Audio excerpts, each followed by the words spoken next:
There's a strange and powerful pull that emotionally unavailable people seem to have. Even when they don't text back consistently, even when they keep their feelings vague, even when they stay distant, they somehow feel more attractive than people who are open, caring, and emotionally present. This isn't an accident, and it's not magic. It's psychology, emotional conditioning, and human behavior working together in ways most people don't realize. Emotionally unavailable people often feel attractive because they create uncertainty. The human brain is wired to pay more attention to things that are unpredictable. When someone is hot and cold, affectionate one day and distant the next, your mind stays alert. You start thinking about them more, replaying conversations, searching for meaning in small actions. Certainty feels calm, but uncertainty feels exciting. That excitement is often mistaken for chemistry or love. Another reason emotionally unavailable people feel so appealing is because they trigger our desire to be chosen. When someone doesn't fully open up to us, it can activate a deep need for validation. We start wanting to prove our worth. We want to be the one who finally breaks through their walls. This turns attraction into a challenge, and the harder the challenge, the more rewarding it feels in our imagination. Many emotionally unavailable people also come across as confident or independent. They don't chase. They don't over-explain. They seem like they don't need anyone, and that can feel powerful. In a world where many people overshare and seek constant reassurance, emotional distance can look like strength. The truth is, emotional unavailability isn't confidence, but it can easily be mistaken for it. There's also the illusion of depth. When someone doesn't reveal much about themselves, your mind fills in the gaps. You project qualities onto them that may not actually exist. You imagine how caring they could be, how loving they might become if they just felt safe enough. Because you don't have full information, your imagination creates a version of them that feels irresistible. Emotionally unavailable people often give just enough to keep you hooked. A sweet message here, a meaningful moment there, a sudden burst of attention after a period of silence. This creates a reward cycle similar to gambling. When rewards are inconsistent, the brain becomes more addicted. You never know when the next emotional payoff is coming, so you stay invested longer than you should. For people with anxious attachment styles, emotionally unavailable partners can feel especially magnetic. If you grew up feeling like love had to be earned, inconsistency can feel familiar. Your nervous system may confuse emotional chaos with passion because it matches patterns you've known before.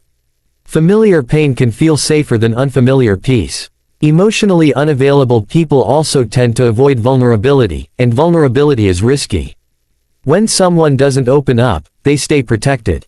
That distance can make them seem mysterious, even untouchable. Humans are often drawn to what they can't fully access. The less someone reveals, the more valuable their attention feels when they finally give it. There's also ego involved. Being loved by someone who loves easily feels nice, but being loved by someone who doesn't open up to anyone feels special. It can feel like a win, like you're different from everyone else. That desire to be the exception keeps people emotionally attached even when their needs aren't being met. Social conditioning plays a role too. Movies, music, and stories often romanticize emotionally unavailable characters. The quiet, brooding person who struggles to express feelings is portrayed as deep and complex, while emotionally available. Characters are shown as boring or weak. Over time, this teaches people to associate emotional distance with desirability. Emotionally unavailable people often set strong boundaries, intentionally or not. They don't tolerate behavior they don't like, and they're quick to pull away. While healthy boundaries are important, emotional unavailability can mimic this in a way that feels attractive because it signals self-control. Again, the behavior isn't always healthy, but it can look appealing on the surface. What's rarely talked about is how exhausting this attraction becomes over time. At first, the mystery is thrilling. Later, it turns into confusion, self-doubt, and emotional hunger. You start questioning your worth. You analyze everything you say. You feel anxious instead of safe. Attraction slowly turns into emotional stress. Emotionally unavailable people are not villains, and they're not always aware of their patterns. Many of them learn to shut down emotionally to survive. Avoidance can come from past heartbreak, childhood neglect, or fear of losing independence. Their distance is often self-protection, not manipulation. Still, understanding why they feel attractive doesn't mean ignoring the cost. Emotional availability is what creates real intimacy, trust, and long-term connection. Attraction without emotional safety eventually leads to loneliness, even when you're not alone. When you start healing your own emotional patterns, emotionally unavailable people lose some of their shine. Consistency starts to feel exciting. Communication feels sexy. Emotional presence feels attractive. The nervous system begins to crave peace instead of chaos. The most powerful shift happens when you realize that attraction doesn't always mean compatibility. Someone can spark intense feelings in you and still be unable to meet your emotional needs. Chemistry can exist without the capacity for connection. Emotionally unavailable people feel attractive because they activate desire, imagination, and longing. Emotionally available people create safety, warmth, and growth.